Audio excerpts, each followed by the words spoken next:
Hello and welcome to Wellness Wednesday. I'm James Currie with the Communication Department.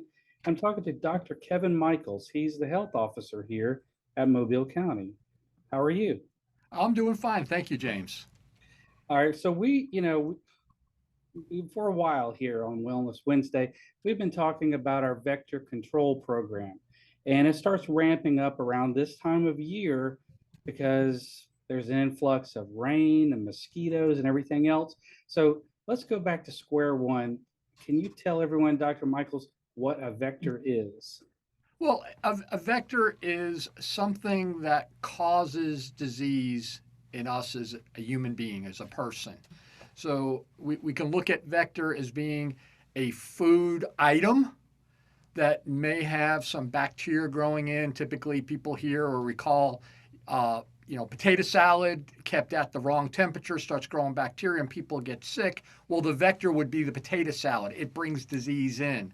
We also have vectors, mosquitoes causing mosquito-borne illnesses, ticks, tick bites transmitting diseases. So that other thing is the vector that brings it to us to encounter that makes us ill. Yeah, so when we say vector and vector control, that's actually one of our departments here. So this is, Exactly. yeah, this isn't something we just started doing in the last couple of years. I mean, this is going on close to 3 decades we've been doing this in Mobile County. Well, yes, 3 decades and probably a couple hundred years. We identified very early on that there were vectors that caused disease as Europeans came to the United States, and part of that control process was what we did in the environment to decrease standing water where mosquitoes would grow, or are hatched or born. So we've done a lot of that modification. Then all of a sudden we had the advent of pesticides and controlling mosquitoes, and so it's really a multi-pronged approach that we incorporate here at the health department through our vector control. Typically in the July timeframe, you might be out and about in the evening and you see this truck driving through your neighborhood, Mhm. kind of spraying this mist out, and people go, "What are they doing?" Well, they're applying pesticides to get rid of mosquitoes in the community. And we have a number of routes throughout the county to control mosquitoes. So that's one aspect of our vector control program is how people will complain, hey, I'm getting bit by mosquitoes. We'll put them on the route, we'll spray that area and control the mosquitoes at that time. So that's one aspect. The other aspect is we'll go out and we'll put out light traps where we collect mosquitoes, and those mosquitoes are collected. We bring them back to the lab. We figure out what type of species they are, and based on the species, we have an idea of what diseases could be potentially transmitted by those mosquitoes. And so that's another aspect. And then we go out and we kind of survey standing water to see if there are larvae, which are kind of like the hatchlings of mosquitoes before they become mosquitoes. And so all that's kind of collected. And then the other part that we can't discount is people will become sick and the doctors are treating them. And part of the evaluation, they find out they've been exposed to a mosquito borne illness. So that all feeds in. And then we have this other thing, these chickens, our civilian working animal in the health department. And so we've had a number of Wellness Wednesday debuts of our chickens from January to finally getting them out in the field. And we get them out in the field, they're kind of like sitting out there getting bit by mosquitoes.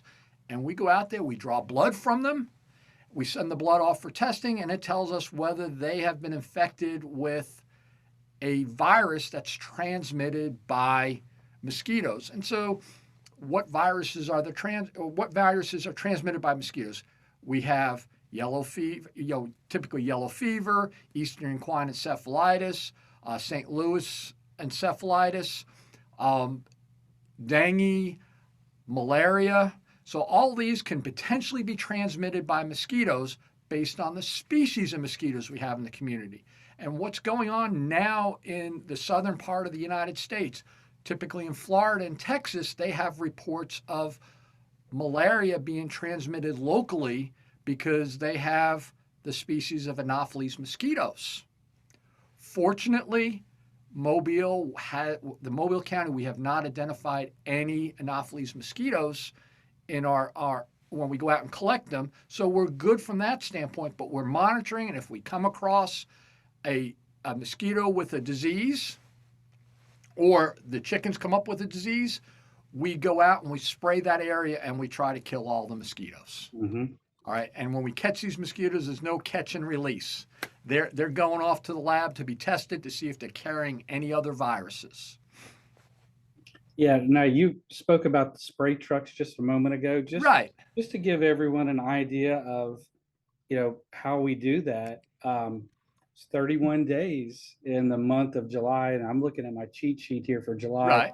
We were spraying for 20 of those 31 nights. So, there's a few nights where there was rain and other things like that where they just couldn't roll. But, 20 out of 31 nights, we're driving around throughout the county. That's combating mosquitoes right there too. Exactly. So it's all based on, we send the trucks out on that route. It's based on complaints or based on the history of knowing that there are mosquitoes in that area. There's standing water from that standpoint. So again, we got these chickens. We draw their blood on a weekly basis.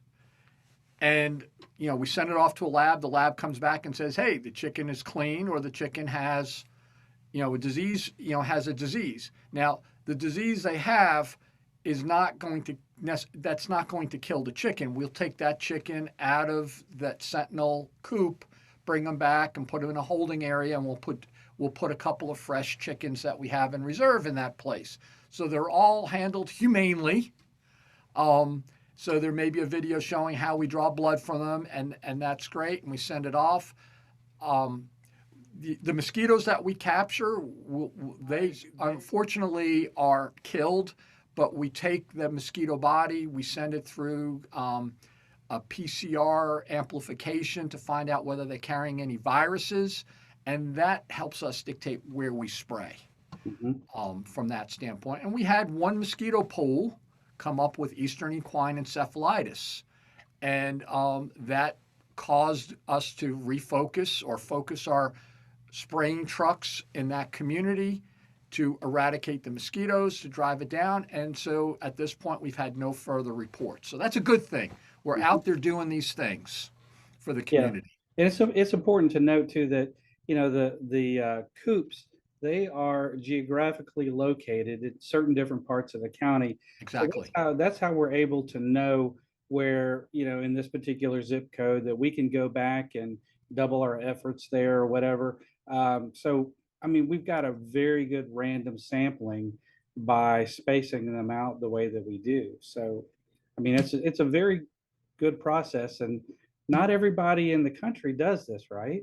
We're one of the few county health departments, probably the only one in the state, but few county health departments in the South that actually has a Sentinel chicken program. And originally, it's well before my time, they started off by capturing birds and drawing blood from birds, tagging them and releasing them. And, we had some great people early on, very thoughtful during the 80s, realize that, hey, can we switch this to chickens? And so that's sort of late 80s, we started to, we had developed our Sentinel chicken program. And it's been going since then. And I think it's very well received by the community. The community we get some data to help us gauge how we should apply pesticides in the community. And also, the secondary benefit is that people get some eggs from the chickens. Yeah. And I hear people asking for the chicken poop or excrement because it's a great fertilizer in their gardens. And at the end of the mosquito season, typically November, December, depending on how it stays warm towards that part of December, we put all the chickens up for adoption. And so they're adopted by people in the community where it's allowed. There are certain ordinances in certain cities that prevent you from having chickens, but people in the county adopt them. So they're great. you know, when their service is done, when they're done serving the health department, they continue serving the community. So Yeah, they're honorably discharged exactly. and adopted. So I'm looking here again at my cheat sheet as well. Some of the other, I mean, most all of this information and detail is in our annual report. And that's on our Exactly. website, mchd.org. But this monthly report here is just amazing to see all of the inspections and, all of the things that we have done throughout the county. Now, also, too, at the end of the video, I'm going to show the QR code that the public can click on, and they can actually submit a complaint to us if there's a problem in their area. That's how we're notified. Aside from our regular routes and routines, the public informing us or calling us. That way, we can go back to those areas if there is a problem in their part of the community. And I was at an event 2 weeks ago, and a nice lady was talking to me, and she said, "Oh, you're responsible for the mosquitoes." And I said, "Well, yes, I am." And she says, "Well, I have a complaint. I have mosquitoes, and I have standing water in my front yard." And I just pulled out the app. I said, "Please download our app." Mhm. And I followed the app and showed her where she can actually put her complaint in online, and showed her how to do that. And she did it, and we got we went ahead out and assessed her area, made some recommendations, probably did some spraying based on the that area, that geographical area she was living in. And I guess the other thing people need to be aware of, we just don't go out and blindly spray an area, because our pesticides, there are some people that may have some allergies, or they don't want pesticides in their environment. They may have a bee population, and the pesticide may adversely impact their bees. So there are places we go that we have to stop spraying, that area, and then spray other areas. But for a person that may be adjacent to somebody who doesn't want it sprayed, there are other activities we can go in. Our vector control personnel are very skilled in assessing the environment and looking at what the best measure is, and it's not always chemicals, to control that vector. So we've been talking about mosquitoes, but they also go out and assess rodents, rats, looking at it from that perspective. And so they'll make recommendations that the homeowner, the property owner, needs to make to their property to prevent further vector development. So what would be a vector development for mosquitoes?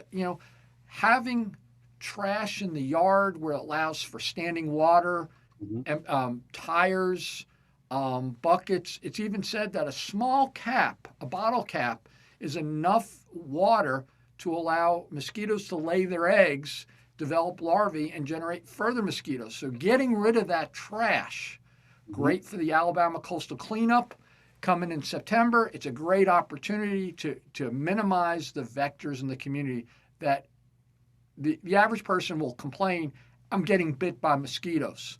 Unfortunately, there'll be some people that get bit by a mosquito, may not necessarily be in our community, but in another community, and come down with a mosquito-borne illness, such as is going on in Florida, malaria, in Texas, malaria. Yeah, So, we've been working on, vectors. I mean, they carry, like you said, they carry diseases. Those diseases are detrimental to us as humans. So we try to do the best that we can to kind of mitigate those situations so it'd be safer for us as humans. We can't stay inside all day. exactly. It's a coastal community. A lot of people like to go on the water and the beach and hiking and biking. And I mean, we've got a lot of information also too on our website about, how to be prepared and what, things that you can put on yourself, to Yes. kind of be, a deterrent for mosquitoes, as well too. Yeah, there are a number of skin applications that you can buy at any pharmacy, sports store They're safe. They're typically, they're safe for people to put on their skin. Except if you're under 2, you want to watch how much you put on them to repel mosquitoes. There's also stuff that you can put in your clothing if you're going out and hunting to repel those vectors, ticks and mosquitoes. Permethrin, impregnating your clothing with that. That's fairly safe. The thing that people may, as you were talking about it, we go out and spray. People will go, well, hey, I live in an area where there aren't any roads, and I got a big, I got all this wetlands behind me, these bayous. How do we handle that? Well, we're the only health department in the state that has their own aircraft. Mm-hmm. And our aircraft will go out and spray those areas that we can't get to due to a lack of roads or access. So we have a plane that goes out and we periodically use that for spraying. So you may see that. Yeah, I mean that helps us get to those inaccessible areas, the aerial spraying, and then we also have a lot of off-road vehicles to be able to go into those mm-hmm. areas that aren't accessible by a regular spray truck. So, and we got man packs, carrying on their back and walk around and spray in those areas. Yeah, we've done this for so long. We've gotten really good at and efficient at, getting to where we need to get to take care of these things. And these people going out, these employees going out and spraying, it's not in the middle of the day. It's at the end of the day and they're working nights. So if you don't see a truck during the morning, it's not that we're not there. We're working when everybody is at home and enjoying their off hours. So we're out in the evenings, and you'll hear that humming sound of a truck coming down the road, and you might see it or you just hear it. And when you hear the noise and you associate with the truck, that's us out there spraying. Mm-hmm. That's us. That's us. Yeah. I was going to also mention too, Dr. Michaels, that all this information is on our website, mchd.org. The spray truck routes, the zip codes that they cover, all of those things. So if you're wanting any more information, but you can also call Vector Control directly, and I'll put their number and their information here at the end of this Wellness Wednesday, along with that QR code. So if someone does have a complaint, they can, click that QR code, go directly to the form they can fill out, and we'll handle it from there. And you could also put in thank yous. Yeah, that's true too. Well, Dr. Michaels, thank you for being on Wellness Wednesday and just kind of helping me wrap up a little bit about what we do every year. Every year we go through this with Vector Control and the Sentinel chickens, and the process is exactly the same. Everybody experiences, everybody's outside during the warmer months and trying to enjoy it, and they don't need those nasty little critters biting them, making it less enjoyable. No. So the other parts out there is that when they, it's coordinating with the cities and municipalities across the county. When they have an outside event, they could put a request in, and we can, based on weather, get a truck out there, spray, so that their activity in the park, movies in the park, or their festivities could be somewhat, have less mosquitoes. Mm-hmm. Absolutely right. Yeah, not just for residents, but also for municipalities. They can get in touch with us too. Exactly. Well, thanks again. All right, thank you. On Wellness Wednesday. Certainly. I look forward to more opportunities to be here. Yeah, this is one of many. Yes. Thank you. Well, thanks again.